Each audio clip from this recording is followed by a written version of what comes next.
కృపామయ TV వీక్షకులందరికీ క్రీస్తు పేరిట శుభాలు వందనాలు తెలియజేస్తున్నానండి.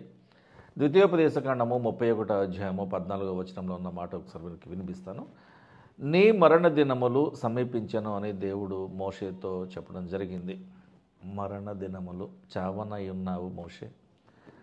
ఇదిగో వాగ్దాన దేశమైనటువంటి ఈ కనాను దేశమును, ఈ ఇశ్రాయేలు దేశమును నీవు యోర్దాను నది దాటి వెళ్ళి చూడకూడదు, కానీ దానికంటే ముందుగానే ఇదిగో ఈ పర్వతం ఎక్కి ఇక్కడి నుండి కనులారా చూడు.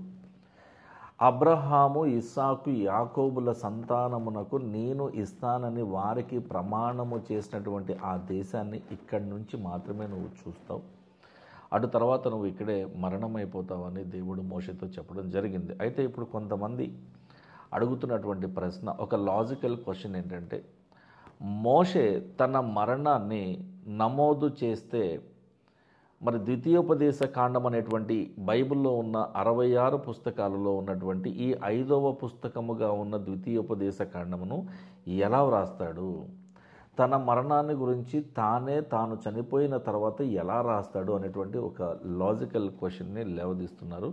మంచిది, దానికి నా దగ్గర సమాధానం ఉంది. ఒకసారి మనం బైబిల్లోకి వెళ్ళి మాట్లాడుకుందాం. ద్వితీయోపదేశ కాండములో 34 అధ్యాయాలు ఉన్నాయి అని మీకు తెలియాలి. 34 అధ్యాయాలు ఉన్నటువంటి ఈ ద్వితీయోపదేశ కాండము మోషే గారు రచించినటువంటి 5 పుస్తకాలలో చివరి పుస్తకము. ఈ ద్వితీయోపదేశ కాండం అంతా కూడా మోషే గారి యొక్క వీడుకోలు ప్రసంగాలు ఉంటాయి. ఇశ్రాయేలీలకు మొదటి 4 పుస్తకాలలో ఏవైతే విషయాలు చెప్పినాడో మరలా తిరిగి ఒకసారి ఒక రిమైండర్గా గుర్తు చేస్తూ తిరిగి బోధించేటువంటి పుస్తకమే ఈ ద్వితీయ ఉపదేశ కాండము. ఈ ద్వితీయోపదేశ కాండము 31వ అధ్యాయము 9వ వచనంలో మీరు చూడగలిగితే, దేవుడు యాజకులైనటువంటి యాజక బాధ్యతలు చేపట్టవలసినటువంటి లేవీయులు ఎవరైతే ఉన్నారో వారందరికీ కూడా దేవుడు విధించినటువంటి విధులను, కట్టడలను, ఆజ్ఞలను, ఆచార సాంప్రదాయాలను, పండుగలను, యాజక ధర్మము యొక్క విధి విధానాలను చక్కగా వివరించి చెప్పడం జరిగింది. అనగా ఇదిగో లేవీయులైనటువంటి యాజకులారా, మీరు దేవునికి సేవ చేయవలసిన వారై ఉన్నారు. దేవుని ప్రజగా ఉన్నటువంటి పిలువబడుతున్నటువంటి ఇశ్రాయేలీల జనాంగం అంతటినీ కూడా విగ్రహారాధన వైపుకు వాళ్ళని మళ్లించకుండా, వారు ఒకవేళ అలా మళ్ళీ వెళ్ళిపోతే వారిని మరలా తీసుకుని వచ్చి జీవము కలిగిన యెహోవా దేవునికి మాత్రమే బలులు అర్పించి ఆయన ఎదుట మాత్రమే సాగిలపడాలి అనేటువంటి విషయాన్ని చెప్పడం జరిగింది. మొజాయిక్ ఆథర్షిప్ అంటారు. అనగా మోషే రచించినటువంటి పుస్తకాలు. ఈ విషయం గురించి ఇందాక మనం అనుకున్నట్టుగానే మత్తయి సువార్తలో ఉన్న చూడండి 19వ అధ్యాయము 7-8 వచనాలలో, పరిసయ్యులు అలాగైతే పరిత్యాగ పత్రికను ఇచ్చి ఆమెను విడనాడుమని మోషే ఎందుకు ఆజ్ఞాపించెను అని ఈ పరిసయ్యులు యేసు ప్రభువును ప్రశ్నించారు.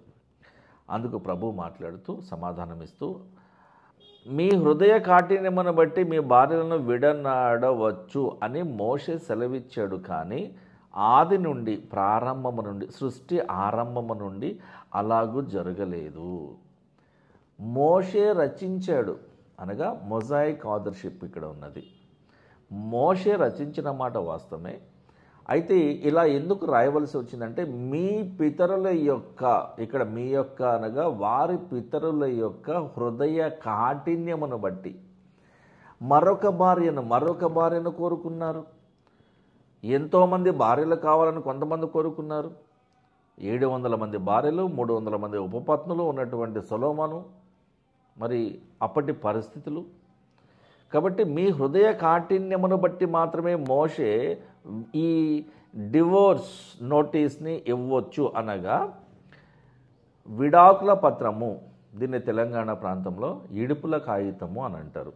అంటే విడిపోవడానికి వాళ్ళు అప్లై చేసినటువంటి ఒక డివోర్స్ నోటీస్ అన్నమాట. దీన్ని మీరు అప్లై చేసుకోవచ్చు, ఆ పత్రిక ఇచ్చి ఆమెను మీరు విడనాడవచ్చు అని మీ హృదయ కాఠిన్యమును బట్టి అలాగా మోషే వ్రాయవలసి వచ్చింది. కానీ సృష్టి ఆరంభం నుండి దేవుని ప్రణాళిక చొప్పున ఇలాగ లేదు. ఒక పురుషునికి ఒక భార్య ఉండాలి, ఒక భార్యకి ఒక భర్త ఉండాలి, ఇంతే. దేవుడు చెప్పినది అంతే, అంతకుమించి ఇంకేం చెప్పలా. దేవుడు మనిషిని పురుషునిగాను స్త్రీనిగాను చేశాడు. మూడవ జెండర్ లేదు సృష్టి ఆరంభంలో. మన పాపముకు కారణముగా ప్రతిఫలముగా ఆ మూడవ జెండర్ అనేటువంటి ఈ యునక్స్ అనేవాళ్ళు రావడం జరిగింది. నపుంసకులు, షండులు అంటారు వీళ్ళని. సంఖ్యాకాండము 20వ అధ్యాయము 12వ వచనం మీరు చూడగలిగితే మోషేకి నో ఎంట్రీ బోర్డు పెట్టినాడు దేవుడు. చూడండి ఒకసారి. యెహోవా దేవుడు మోషే అహరోనులతో మాట్లాడుతూ, మీరు ఇశ్రాయేలీల కనుల ఎదుట నా పరిశుద్ధతను సన్మానించినట్లు నన్ను నమ్ముకొనకపోతిరి కాబట్టి ఈ సమాజమును నేను వారికి ఇచ్చిన దేశములోనికి మీరు తోడుకొని పోరు. అనగా మీరు ఈ ఇశ్రాయేలీలతో పాటుగా వాగ్దాన దేశం అనేటువంటి కనాను దేశంలోకి మీరు వెళ్ళరు. ఈ 5వ పుస్తకముగా ఉంటున్నటువంటి ద్వితీయోపదేశకాండము మోషే తన చివరి రోజులలో రాశాడు. అయితే మోషే మరణానికి సంబంధించినటువంటి విషయాన్ని మోషే గారు రాయలేదు, కానీ మ్యాక్సిమం పాసిబిలిటీస్ యెహోషువ గారు రాయడానికి అవకాశం ఉన్నది. అయితే యెహోషువ గారు నిర్గమకాండము 24వ అధ్యాయము 9వ వచనం ప్రకారం మీరు చూడగలిగితే 70 మంది పెద్దలు ఉన్నారు ఇక్కడ. ఈ 70 మంది పెద్దలలో ఎవరైనా ఒక్కరు కానీ, లేదా మోషే నాయకత్వము బాధ్యతలన్నీ కూడా మోషే మరణానంతరము, ఆయన తదనంతరము యెహోషువకి ఇశ్రాయేలీలను కనాను దేశంలోనికి నడిపించే బాధ్యతను దేవుడు మోషే తర్వాత యెహోషువకి ఇచ్చాడు. కాబట్టి ఈ యెహోషువ కానీ వ్రాసి ఉండవచ్చు, అంతేగాని మోషే తనంతట తానే రాసి లేదు. లేదంటే సమకాలీనటువంటి, అంటే సమకాలీన వయసు అంటే ఒకటే కాలానికి చెందినటువంటి రచయిత అయినటువంటి ఎజ్రా గారు మోషే మరణం గురించి ఎజ్రా గారు రాసి ఉండవచ్చు. ఈ ఎజ్రా గారు ఎవరో కాదండి, లేవి గోత్రంలో పుట్టినటువంటి ఒక యాజకుడు. స్వయాన మోషే గారికి తమ్ముడవుతాడు. యేసుక్రీస్తును నమ్మి బాప్తిస్మం తీసుకున్నవాడు రక్షింపబడతాడు. విగ్రహాలను నమ్మి మోసపోయినవాడు శిక్షించబడతాడు. మీకు రక్షణ కావాలో లేదంటే శిక్షింపబడటం కావాలో మీరే చూస్ చేసుకోవాలి. Choice is yours. రెండు ఉచితమే. రక్షణ ఉచితమే, నరకములో ప్రవేశము కూడా ఉచితమే. మోషే అన్నీ కరెక్ట్గా చేసిన ఒక్క చిన్న తప్పు వలన వాగ్దాన దేశంలోనికి అడుగు పెట్టలేకపోయిన పరిస్థితి. ఏమంటే మానవ నైజం ఎలా ఉంటుందంటే, మనం అన్నీ కరెక్ట్గా చేసినప్పుడు ఎవరు మెచ్చుకోరు, కానీ ఒక్క తప్పు చేసినప్పుడు ఎవరు మర్చిపోరు. ఇది హ్యూమన్ టెండెన్సీ ఇలాగే ఉంటుంది. ప్రతి విషయంలో మనం దేవునికి లోబడి ఉంటేనే ఆ ఆత్మీయ మరణము అనే ప్రమాదం నుంచి తప్పించుకోగలుగుతుంది. లేదంటే ఇబ్బందికరమైనటువంటి వాతావరణం ఉంటుంది.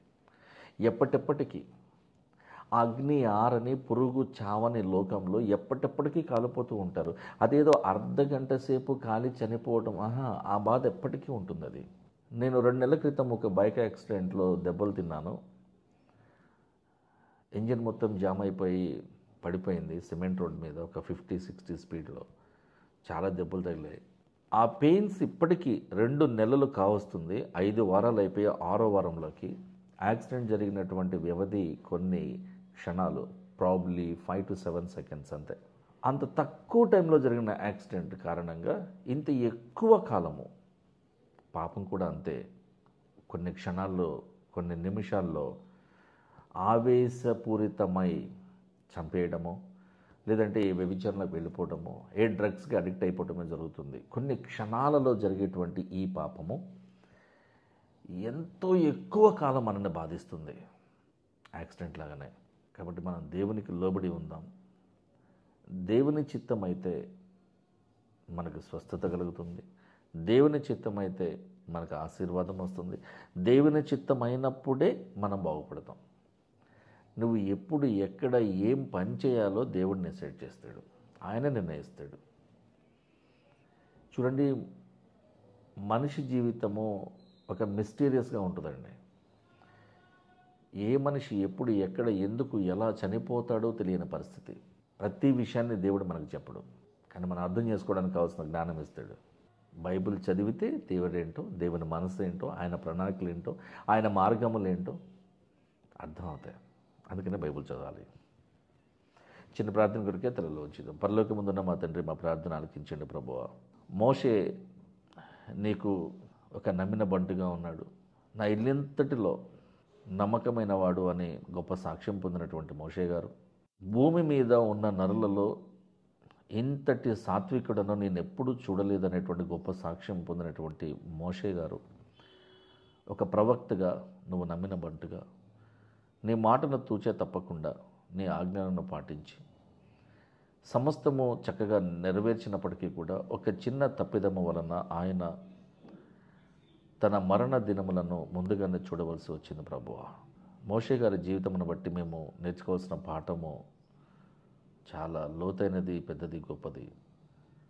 పొరపాటున కూడా మేము తప్పు చేయకూడదనేటువంటి నీ ఉద్దేశము, అటువంటి ఉద్దేశాలు మా స్వభావంలో ఉండకూడదనేటువంటి నీ తలంపు చాలా గొప్పదే ఉన్నది ప్రభువా. నిన్ను అనుసరిస్తున్న వారముగా, క్రైస్తవులముగా ఉంటున్న మా అందరినీ కూడా మీరే జ్ఞాపకం చేసుకుని మేము పాపంలో పడిపోకుండా నీ వాక్యం ద్వారా హెచ్చింపబడి హెచ్చరింపబడేటువంటి పరిస్థితులలో మమ్మల్ని ఉండనివ్వమని యేసుక్రీస్తు వారి పరిశుద్ధ నామములో ఈ ప్రార్థన అడిగి వేడుకుంటున్నాం తండ్రి. ఆమెన్. Thank you.